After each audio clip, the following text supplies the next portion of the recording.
여러분과 함께 여호수아서 1장 1절과 9절에 있는 말씀을 중심으로 형통한 사람이라고 하는 제목으로 말씀을 증거합니다. 여러분, 형통이라고 하는 것은 무슨 의미를 가지고 있냐? 하나님께서 주시는 복을 누리는 사람이 형통의 복입니다. 우리가 이 형통의 복을 받은 사람들은 감옥에서도, 종으로 살 때도, 사업을 할 때도, 무슨 일을 할 때도 하나님께서 허락한 복을 누리며 이 땅에서 항상 기뻐하고 범사에 감사하고 더 나아가서 하나님께 날마다 영광을 돌리는 사람들입니다. 사람들이 혹자 이야기하기를 형통한 사람이라고 하면 사람들이 볼 때 재산이 많고 명예가 있고 사람에게 존경을 받고 이런 사람의 가치 기준으로 형통이라고 하지만, 중요한 것은 성경상에는 하나님이 주시는 복을 누리는 사람이 형통한 사람입니다. 또 어떤 사람은 이야기하기를 이 형통과는 나와 관계가 없다. 내가 지금 부족한 것이 많고 또 내가 때로 되는 일이 없는데 이게 무슨 형통? 굉장히 거리가 먼 것 같습니다. 우리가 믿는 전능하신 하나님은 저와 여러분에게 오늘 당장 이 시간에 너는 형통한 사람이 되라 라고 하면 환경과 조건과 모든 일들이 형통한 사람의 그런 일들로 나타나게 되는 것입니다. 왜냐하면 우리 믿는 하나님의 사람은 전지전능하시고 무소부지하시고 또 능치 못할 일이 없으실 분이기 때문에 그렇습니다. 여러분, 우리가 형통에 대한 꿈을 꾸고 형통에 대한 것을 바라보고 형통한 일들이 여러분 가정과 자녀와 여러분 가문에 일어나게 되시기를 주님의 이름으로 축원합니다. 그래서 우리가 하나님을 향해서 이 주일날 예배드리 올 때 믿음을 가지고 와요. 믿음이 없이는 기쁘시지 못하나니 하나님께 나오는 자는 그가 자기를 찾는 자에게 상 주시고 그가 거기에 계신 것을 믿는 자에게 하나님께서 우리에게 복을 주신다 라고 말씀하신 것처럼, 오늘 이 자리에 하나님의 성령이 우리 가운데 와 계시고 또 우리가 하나님을 찾으면 반드시 하나님께서 믿음으로 우리에게 응답해 줄 거라고 하는 그런 믿음의 고백이 저와 여러분의 고백이 되어야 합니다. 우리가 주일날 올 때도 하나님, 목사님을 통해서 설교를 통해서 나에게 하시고자 하는 말씀을 나에게 주옵소서. 예배 드릴 때 하나님 나에게 음성으로 주시고, 찬양할 때 하나님께서 감동으로 주시고, 또 우리가 묵성으로 기도할 때 하나님 세미한 음성을 나에게 허락해 주옵소서. 여러분, 예수도는 어제나 오늘이나 영원토록 동일하기 때문에 초대교회에 일어났던 그런 일들이 오늘 우리가 똑같은 믿음을 가지면 그런 일들의 역사가 우리의 삶 가운데, 우리의 사업장 가운데, 우리의 생활 가운데 하나님의 영광이 나타난다는 사실로 받아들이시기를 주님의 이름으로 축원합니다. 오늘 여호수아 1장 5절과 6절의 말씀에 보면 너의 평생에 너를 능히 당할 자가 없으리니 내가 모세와 함께 있는 것 같이 너와 함께 있을 것임이라. 내가 너를 떠나지 아니하며 버리지 아니하리라. 마음을 강하게 하고 담대히 하라.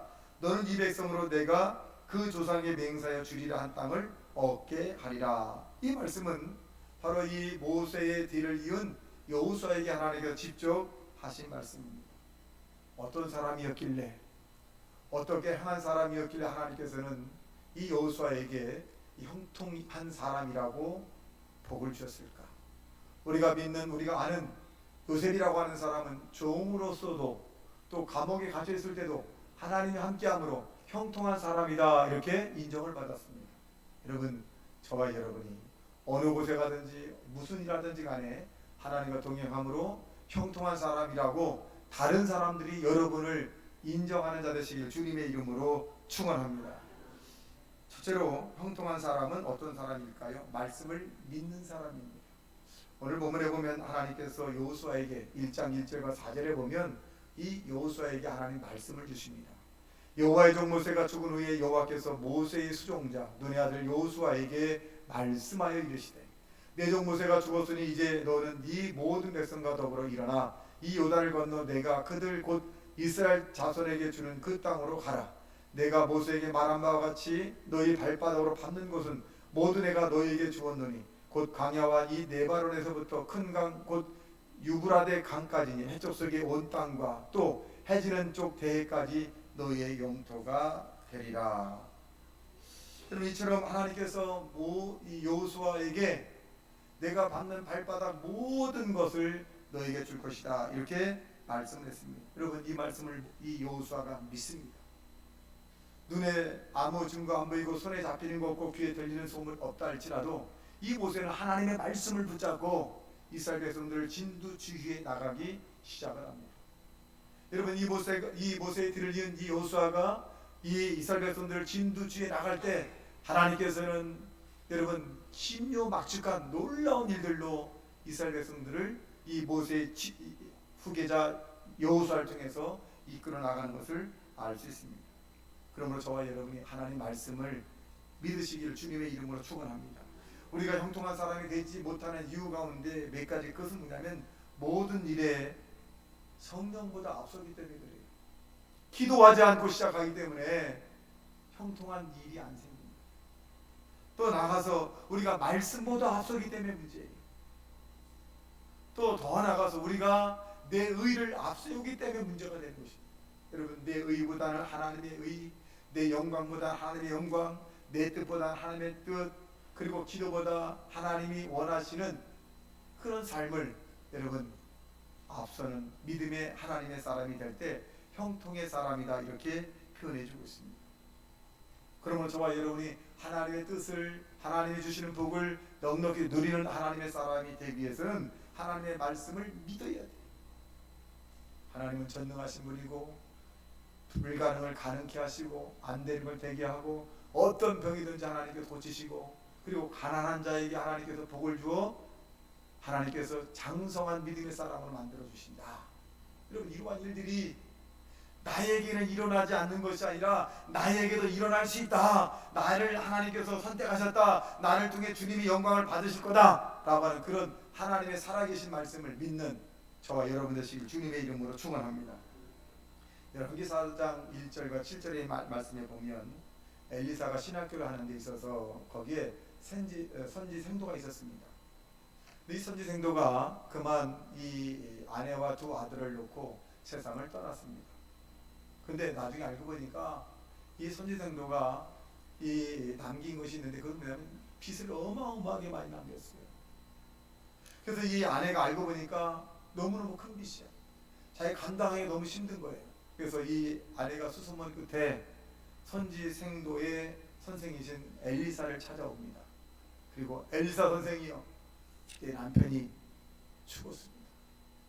그냥 죽은 것이 아니라 빚을 잔뜩 안겨주고 죽었습니다.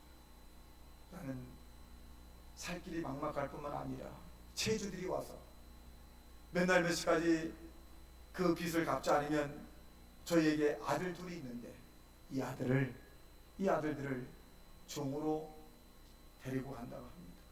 이거 나 억울해서 어떻게 삽니까? 어떻게 살아요? 엘리사 선생님이 이 문제를 좀 해결해 주십시오. 그렇게 간구했어요. 근데 엘리사가 대뜸 하는 말이 뭐냐면, 그러면 너희 집에 뭐가 있느냐 이렇게 물어보는 거예요. 그러니까 이 여인이 가만히 생각을 해보니까 기름 한 병이 남은 게 전 재산이에요. 기름 한 병이 있습니다.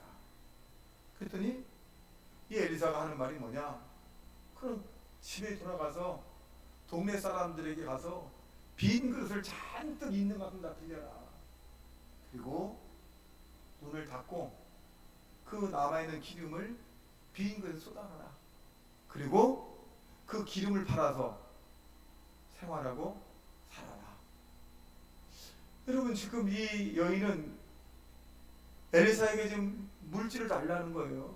좀 도와달라는 거예요. 근데 엘리사가 말한 대로 하라는 거예요. 불확실하잖아요. 그런데요, 이 엘리사의 종 아내가 엘리사가 한 말씀을 하나님의 말씀으로 아멘 받으셨어요. 아멘. 그렇게 하겠습니다. 주의 종이 하는 말씀은 하나님의 말씀이다. 아멘. 그렇게 될 겁니다. 자기 상식과 자기 생각에는 도저히 그런 일이 있을 수 없지만 엘리사 선생의 말씀은 하나님의 말씀이다. 이루어질 거다 라고 하는 그런 믿음을 가지고 이제 시키는 대로 아이들을 통해서 옆집, 이집, 저집 가서 막 빈 것을 빌려고 합니다. 그리고 엘리사가 시키는 대로 문을 닫고 기름 한 병 가지고 빈 걸 딱 따니까 계속 넘치는 거예요. 찰찰찰 또 넘치고 또 넘치고. 아이고, 희한한 일이잖아요. 야, 우리가 믿길 잘했다, 야, 찾아가길 잘했다, 계속 넘치는 거예요. 이게 놓고 나중에 딱 딸고 있는데 이 선지생도의 아내가 아들들에게 야, 빈 그릇 더 없냐? 이게 마지막입니다. 없습니다. 그랬더니 그 기름이 끄졌더라. 여러분, 하나님 말씀은 우리의 이상으로 믿는 것이 아니에요. 하나님의 말씀은 내가 이해하려고 믿는 것이 아니에요. 여러분, 성경의 말씀은 이해할 수 없는 일들이 많아요. 이해할 수 없는 일들, 이해할 수 없는 일들이기 때문에 기적이라고 얘기해요. 그런데 하나님의 말씀이라고 얘기합니다. 이해할 수 없는 일들이기 때문에 우리가 믿으면 이해할 수 없는 일들이 여러분의 사업장과 여러분 가정과 여러분에게 임한다는 사실을 믿게 되길 주님의 이름으로 축원합니다. 이해할 수 없는 일들이 이 믿음입니다. 이해할 수 없는 일들이 여러분의 가정에, 사업장에, 여러분에게 일어나게 되시기를 예수님 이름으로 축원합니다. 이러한 사람, 하나님 말씀을 믿을 때에, 말씀으로 믿을 때에 역사가 나타나는 것입니다. 둘째로, 형통한 사람은 담대한 사람이다, 이렇게 6절에 보니까 이렇게 말씀합니다. 강하고 담대하라. 너는 내가 그들의 조상에게 맹세하여 그들에게 주리라 한 땅을 이 백성에게 차지하게 하리라. 오직 강하고 극히 담대하여 나의 종 모세가 내게 명령한 그 율법을 다 지켜 행하고 우로나 자로나 치우치 말라. 그리하면 어디로 가든지 형통하리니. 여러분, 담대하라 그랬어요. 여러분, 담대함은 어디서 나오느냐? 하나님의 존재를 믿을 때. 어리석은 자는 그 마음에 이르기를 하나님이 없다 하는도다. 하나님의 존재, 머리들까지 세신 받으신 분이 하나님이다. 지금 그 하나님이 저 구말리 장천에 계신 것이 아니라 지금 나와 함께하고 있다. 지금 나와 하나님이 동행하고 있다. 너희 안에 하나님의 성령으로 지금 함께 계시고 있다. 여러분, 이런 하나님이 나와 지금 동행하고 있다, 함께하고 있다. 우리 마음속에 담대함이 생기는, 하나님이 나를 지켜줄 것이고 하나님을 보호해 주시고 하나님이 나를 통해서 역사하고 계신다라는 이런 믿음이 가질 때 우리는 담대할 수 있는 것입니다. 여러분, 하나님은 약한 자를 사용하는 것이 아니라 강한 자를 사용하십니다. 그 강한 자가 저와 여러분이 되시기를 예수님 이름으로 축원합니다.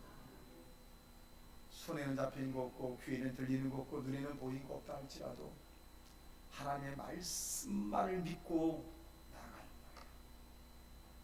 하나님 말씀이 이렇게 됐으니 이대로 될 줄로 믿습니다. 나아가는 거예요. 우리가 성경을 펼쳐볼 때 이것을 노고스라고 그래요.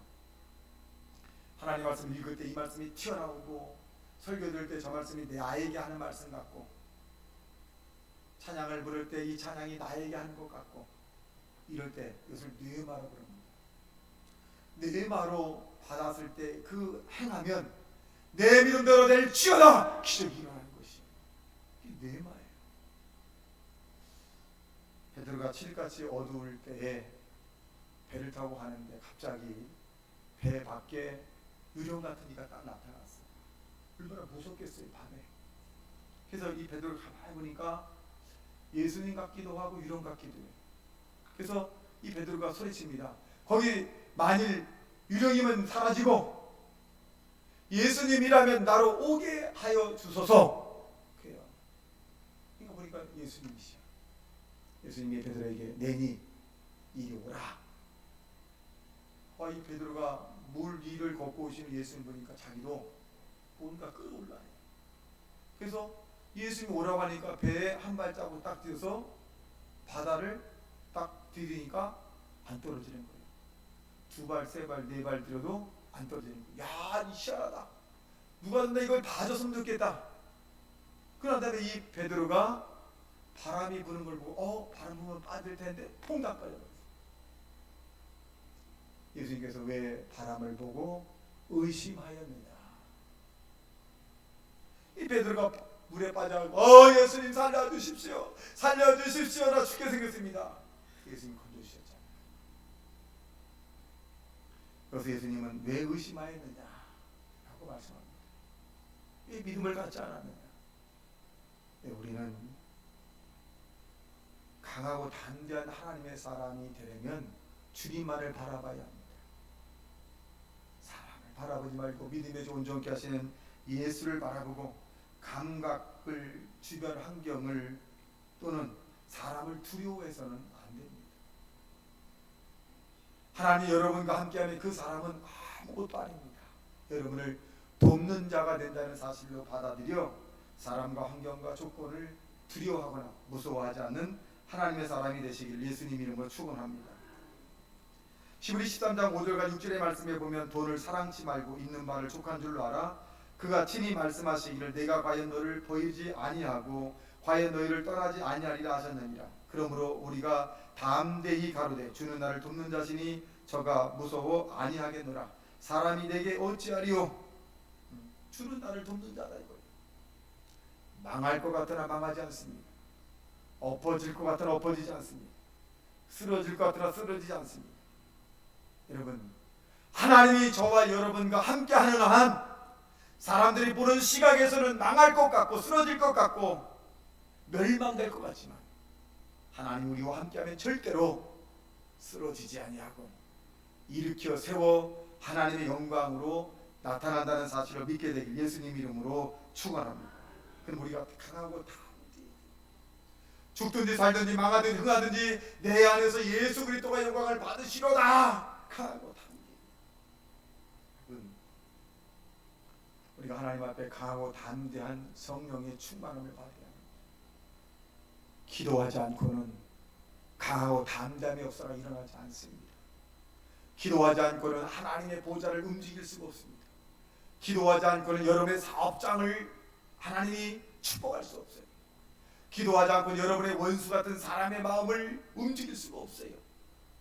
기도하지 않고는 불가능한 일들을 가능하게 만들 수 없습니다. 하나님 우리에게 너는 기도하라. 내가 일할 것입니다. 너는 부르짖으라. 내가 너의 앞길을 인도할 것입니다. 여러분, 저와 여러분이 하나님의 능력과 하나님의 영광이 우리의 삶 가운데 나타나길 원한다면 여러분 부르짖어 기도하십시오.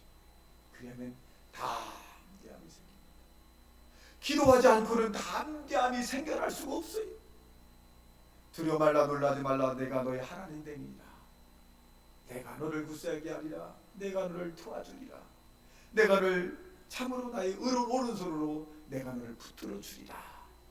여러분, 기도할 때 하나님은 우리를 붙잡아 주시는 거예요. 기도할 때 하나님은 내 편이 되는 것이고, 기도할 때 하나님은 우리를 도와주시는 것이고, 기도할 때 하나님은 나를 높이 세워주는 것입니다. 여러분, 그러므로 담대함을 얻기를 원한다면 주님에게 기도하는 하나님의 사람이 되시기를 주님의 이름으로 축원합니다. 셋째 형통한 사람, 오늘 본문에 있는 내용을 살펴보면 하나님의 말씀을 지켜라 라고 말합니다. 8절에 보니까 이렇게 말씀합니다. 이 율법책을 내 입에서 떠나지 말게 하며 주야로 그것을 묵상하여 그 안에서 기록된 대로 다 지켜 행하라. 그리하면 내 길이 평탄하게 될 것이며 내가 형통하리라. 내가 내게 명령한 것이 아니냐. 강하고 담대하라. 두려워하지 말라. 놀라지 말라. 내가 어디로 가든지 내 하나님 여호와 너와 함께 하느니라 하시니라. 여러분, 하나님 말씀, 이 말씀은 구약의 대표적인 것이 무엇일까요? 십계명이에요. 이 십계명을 우리가 율법적으로 지키는 것이 아니라 믿음으로 지키는 것입니다. 억지로 지키는 것이 아니라 하나님의 은혜에 감사해서 지키는 것입니다. 그 첫째가 뭘까요? 안식일을, 첫째가 내 앞에 다른 신을 섬기지 마라. 여러분, 하늘과 땅을 이으신 분이 하나님이십니다. 그러므로 우리는 아무 다른 신이 딸지라도 여러분 그 신 자체를 인정하지 말고 하나님밖에, 집마다 지은 이가 있으니 하늘과 땅을 지으신 분은 하나님의 사실을 믿어서 하나님만을 섬기는 믿음의 사람이 되어야 합니다. 그런데 공중원에 잡은 자가 타락한 루시퍼의 악한 천사들입니다. 이들이 할 수만 있으면 믿는 자를 타락시킬 뿐만 아니라 자꾸 엉뚱한 하나님 외에 다른 신을 자꾸 섬기게 만듭니다. 여러분, 이 공중권세 잡은 자는 우리의 기도도 막아버려요. 다니엘 21일 동안 기도할 때 천사가 와서 이야기하기를 내가 기도하는 첫날에 하나님께 응답을 줬는데 내가 그 응답을 가지고 내려오는 동안에 그 악한 천사들이 꽉 차가지고 공중에 21일이 걸렸더라. 여러분, 우리가 하나님께 기도할 때 응답 받을 때 악한 천사가 인정사정 없이 막아요. 우리도 끈질기게 기도해서 여러분의 응답을 받을 때까지 공중권세 잡은 악한 자를 이겨서 응답을 받는 하나님의 사람이 되시기를 예수님 이름으로 축원합니다. 그래서 이 악한 천사와 귀신들이 할 수만 있으면 믿는 자를 자꾸 타락시켜요. 둘째는 우리에게 우상을 만들지 말라 그렇게 말씀합니다. 여러분, 우상이라고 하는 것은 거기에 나에게 이 뭔가 요구하는 거예요. 편안을 구하고 자기 앞길에 대한 행복과 복을 비는 행위가 우상입니다. 그래서 우리가 이 예술적인 감각의 조각이라든가 그림이라든가 이것이 우상이 아닙니다. 거기에 의미를 부여하는 것이 우상이에요. 여러분, 하나님께서 조각을 만들 수 있는 아주 귀한 재주를 주고 있어요. 그 귀한 겁니다. 그림도 귀한 겁니다. 근데 거기에 의미를 부여해서 섬김의 대상을 하지 말라는 것입니다. 셋째, 하나님의 이름을 망령되이 걷지 말라 이렇게 말씀합니다. 여러분, 우리가 대통령이나 집안의 어른들의 이름을 함부로 막 부르지 않습니다. 왜냐하면 그만큼 귀하게 생각하기 때문에 그렇습니다. 또 존중하기 때문에 그렇습니다. 하물며 하나님의 존함을 우리가 농담식으로 함부로 부르지 말고 정말 고귀하게 귀하게 우리가 하나님의 이름을 부르는 저와 여러분 되시길 예수님 이름으로 축원합니다. 넷째로 보면 안식일을 지켜라 이렇게 말씀합니다. 근데 안식일을 어떻게 지키냐? 거룩하게 지키라는 것입니다. 이 거룩이라는 말은 뭐냐? 카도스라고 하는 말인데 구별됐다. 구별되게 다른 날을 좀 구별되게 지켜라. 이 안식일은 어떻게 따지면 복받는 날이거든요. 요새 동안은 열심히 일하고 일해야 되는 날에 하나님께서 우리 사람에게 복 줄 때 복받는 날이기도 합니다. 그러므로 우리가 이 안식일을 거룩히 지켜야 되는데, 그런데 이 현대사에 살아가면서 원자력 발전소에 근무하는 사람이라든가 또 병원 응급실이라든가 또 교통하는 사람들 또 군인들 경찰들 뭐 이런 사람들과 다 쉬라고 하는 것이냐? 그렇진 않습니다. 원자력 발전소에서 일을 해야 전기를 사용할 수 있고 응급실에 있어야 갑자기 환자가 올 때 그 사람을 치료할 수가 있고 또 군인들이 총을 들고 있어야 북한에서 함부로 이쪽에 넘어오지 않습니다. 그래서 각자의 급한 것 나름대로 자기 이득이 아닌 다른 사람들의 이득을 위해서라면 주일날 근무하는 것도 불가하진 않습니다. 그렇다면 주일날 지키지 않았다면 평일을 정해서 나름대로 하나님 앞에 고요하게 주일처럼 지키면 되겠습니다. 다섯째로 내 부모를 공경하라 이렇게 말합니다. 이거는 내가 땅에서 잘되고 장수하리라. 이런 부모님이 살아계실 때는 내가 열심히 한다고 하나 서로가 바쁘기 때문에 다 하지 못했어요. 그리고 부모가 세상을 떠나고 난 다음에 후회가 많이 되죠. 내가 좀 더 잘해드릴 걸. 그런 마음이 있을 겁니다. 그렇다면 살아계신 부모에게 최선을 다하면 되겠습니다. 이 부모는 어떻게 보면 유한한 존재죠. 영원히 우리 곁에 있을 것 같지만 영원히 우리 곁에 있지 않습니다. 성경은 부모를 공경하라 이렇게 말씀합니다. 여섯 번째 보면 살인하지 말라라고 말합니다. 오늘날의 살인, 즉 자기만 세상을 떠나는 것이 아니라 다른 사람과 함께 세상을 죽이고, 요즘에 뉴스에 보니까 그렇게 말합니다. 사람을 죽이려고 했다. 그 왜 죽이냐? 묻지 마. 그냥 죽이려고 했다. 여러분, 영적인 이 사단이 그렇게 잔혹합니다. 보통적인 양심으로는 사람이 사람을 죽인다는 게 이거 끔찍한 일들이에요. 근데 악한 영이 들어가게 되면 사람이 사람을 죽이는 것을 아무렇지도 않게 생각을 합니다.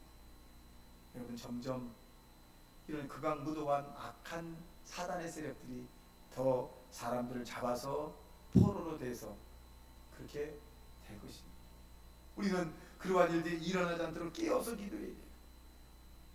우리는 사람을 살인, 즉 우리가 칼로 사람을 생명을 끊는 것만이 살인이 아니라 미움과 분노도 이것도 살인입니다. 맨 처음에 사람을 죽이겠다고 하는 사람보다는 미움으로 시작을 해서 분노가 나타나서 그래서 살인하는 경우가 상당히 많이 있습니다. 분노와 미움이 왜 생길까요? 내 뜻대로 안 해주니까, 내 말대로 안 하니까, 나에게 상처를 주고 기분이 나쁘게 하니까 분노와 이 화가 막 나는 거예요. 이렇게 생각합시다. 기독교인들, 내 의견과 내 뜻과 내 의사를 잘 안 해줬다라고 한다면, 어머니 따지면 그것을 내가 이해 못하는 내가 속이 좁은 겁니다. 속이 좁은 거예요. 그 사람의 의견을 다시 한번 듣고 해도 괜찮은데 분이 막 나잖아요. 화가 나잖아요. 미움이 막 생겨요. 그러면 내가 좁은 거예요. 내가 좁은 거예요. 이 좁은 마음으로 하나님 내게 복을 달라고 하니 하나님 얼마나 답답하시겠어요. 그래서 상대가 내 뜻대로 움직이지 않을 때는 좀 기다려. 하나님의 때가 되지 않았구나. 내 의사가 답답할 정도로 전도되지 않았다, 그들에게 이해가 되지 않았다고 한다면, 하나님이 나로 하여금 더 넓은 마음을 품으라고 하는 거다. 여러분, 우린 예수들의 마음을 품고 참고 또 참아야 돼. 그럼 우리가 알거냐, 하나님을 사랑하는 자, 그 뜻대로 부르심을 입은 자들에게는 모든 것이 합력하였으니. 우리가 한 번만 참고 두 번만 참으면 아무런 문제가 없는데, 내가 참지 못해서, 한 번 참지 못해서, 5분을 참지 못해서 그 사람과 왼수가 되고 사업장이 엉망진창이 되고, 또 내 자신이 절망감에 빠질 때가 있을 수 있습니다. 선배 하나가 모토가게를 크게 했어요. 아주 크게 했습니다. 잘 나갔어요. 근데 어떤 거래처에서 다툼이 있었어요. 이 선배가 그 분을 못 이겨서 자기 가게는 모토를 다 부셔버렸어요.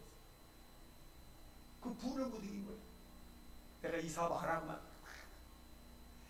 다 부시고 난 다음에 시간이 지나니까 후회가 몰려오는 거예요. 내가 왜 바보처럼 이렇게 했는가.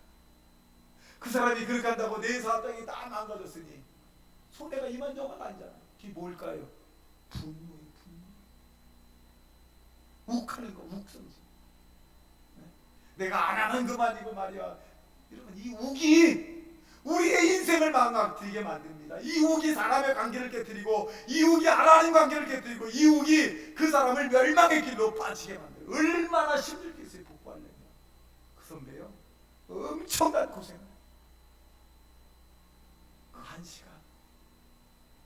그 한 시간이 그 선배의 행복을 뺏어갔습니다. 여러분, 오늘 우리 주변에 봐도 5분을 참지 못했어. 10분을 참지 못했어. 아니, 지나가서 다시 생각, 너무 억울해서. 여러분, 우리 예수님이 얼마나 억울하실까요? 죄도 없으신데 모든 죄를 뒤집어 씌우시고, 예수님이 이 땅에 하신 일이 무엇일까요? 병든 자를 고치고, 죄를 용서해 주시고, 가난한 자에게 복된 말씀을 증거하시고, 위로해 주시고, 용기를 주시고, 희망을 주고, 소경된 자에게 눈을 뜨게 하시고, 천국 말씀을 복음 증거하시고, 아무런 죄가 없으신 그 예수님, 십자가에 달리셔서 그 모진 고난을 당하셨어요. 여러분, 그 예수님의 고난이 누구 때문에 당하셨나요? 바로 여러분과 나의 죄 때문에, 바로 저와 여러분의 저주 때문에, 저와 여러분의 분노 때문에, 저와 여러분의 화 때문에 주님은 십자가를 지셨습니다. 이제 그 십자가에 우리의 모든 것을 다 쏟았으니, 주님이 다 갖고 가셨으니, 저와 여러분 예수님의 마음을 품고 인내하며 살아가는 하나님의 사람이 되시기를 주님의 이름으로 축원합니다. 그럼 우리 마음속에 미움과 분노, 질투, 이것이 살인이라고 하는 사실을 알아야 합니다. 더 나아가서 우리는 간음하지 말라라고 말합니다. 간음은 몸 안에서 이루어진 일들이죠. 이 간음이라고 하는 것, 육체적 간음도 있습니다만 영적 간음이 있어요. 하나님보다 더 사랑하는 것, 하나님보다 더 의지하는 것. 그럼 중요한 것은 여러분이 물질적인 축복을 받으려면 순서가 바뀌어야 돼요. 물질을 하나님보다 사랑하면 그 사람은 계속적으로 өм을 당해요. 물질보다 하나님을 더 사랑해야 돼요. 하나님보다 물질을 더 사랑해서는 안 됩니다. 하나님, 내가 주님을 사랑합니다. 이게 순서가 바뀌는 것도 어떻게 보면 가능입니다. 8번째는 도둑질하지 말라라고 말합니다. 여러분, 도둑질하는 것, 이웃의 것을 도둑질하지 마라. 그것은 하나님이 경계에 의해서 구분해서 나눠준 거거든요. 도둑질하지 마라. 또 9번째 계명은 내 이웃을 거짓 증거하지 말라. 질투나 시기심 또는 뇌물을 받고 이웃에게 불리한 증거를 하지 말라. 여러분 오늘날 법정에 가면 얼마나 참과 거짓을 구분할 수가 없다는 거예요. 자기 이해관계 속에서 불리하게 증언했다가 이해관계 속에서 유리하게 증언했다가 구분이 안 된다는 거예요. 그래서 이 엉뚱한 사람들이, 돈 없고 백 없는 사람들이 죄를 뒤집어 쓰고 들어가는 경우도 있다는 것이. 여러분 우리가 다른 사람에게 거짓 증거하지 않는 하나님의 사람이 되어야 합니다. 마지막으로 보면은 이웃의 것을 탐내지 마라 그렇게 말합니다. 내 이웃의 아내를 탐내지 말고 이웃의 남종 여종을 탐내지 말고 소나 낙이나 그 다른 사람의 소유것을 탐내지 말라. 즉 분수에 넘는 욕심을 가지지 말라라고 말씀합니다. 여러분 이 탐욕은 어떻게 보면 우상숭배고, 탐을 내게 되면 자기의 삶이 굉장히 불행하게 되고 불안이 몰려오기 시작을 합니다. 모든 것을 탐하지 않고 하나님이 주신 것을 내가 누리겠다라고 한다면 마음의 평안을 누릴 수가 있는 것입니다. 여러분 이와 같이 형통의 사람은 주님이 우리에게 말씀한 대로 이 땅에서 십계명의 완성이 뭐냐? 내 이웃을 내 몸과 같이 사랑하고 마음과 뜻과 정성을 다해 주 너희 하나님을 사랑하는 것이 율법이요 대강령이니라 라고 말씀했습니다. 여러분 이 율법을, 이 십계명을 우리가 율법적으로 억지로 이 말씀을 지키라는 건 아닙니다. 사랑으로 지키는 거예요. 은혜로 지키는 거예요. 나 같은 죄인을 하나님이 살려주셨으니 내가 하나님만을 섬겨야지. 죽어야 마땅하고 버림받아 못났음을 가고 나를 죄에서 용서받았으니 내가 주의를 지켜야지. 나에게 하나님께서 한없는 은총과 은혜를 주시고 때로는 응답도 주셨으니 내가 다른 사람의 것을 탐하면 되겠는가? 내가 축복을 해줘야지. 그리고 내가 하나님께 간구하여 얻어야지. 믿음으로 하나님께 기도해야지. 여러분 우리가 이 땅에 믿음으로 세상을 살아가다 믿음의 열매가 주렁주렁 맺는 하나님의 사람이 되시길 주님의 이름으로 축원합니다. 이러한 사람이 바로 형통한 사람입니다. 저와 여러분이 형통한 사람이 되어서 요셉처럼 다른 사람이 야 당신은 하나님과 함께하니까 형통한 사람이네 이런 소문이 나셔야 합니다. 여러분 지금 얼마든지 내가 하나님의 말씀대로 믿음을 가지고 하나님의 계명을 지키고 살아가면 얼마든지 하나님께서 우리로 하여금 너는 형통한 사람이라 내가 하나님께 그 말씀을 받을 뿐만 아니라 주변 사람들이 우리를 안다는 거예요. 야 저 사람은 형통한 하나님의 사람이에요. 뭔가 다르다. 하나님을 믿는 뭔가 다르다. 뭔가 있다. 이런 의문을 그들에게 심어주는 신실한 믿음의 사람이 되시기를 주님의 이름으로 축원합니다. 다 같이 말씀 생각하며 통성으로 기도합니다.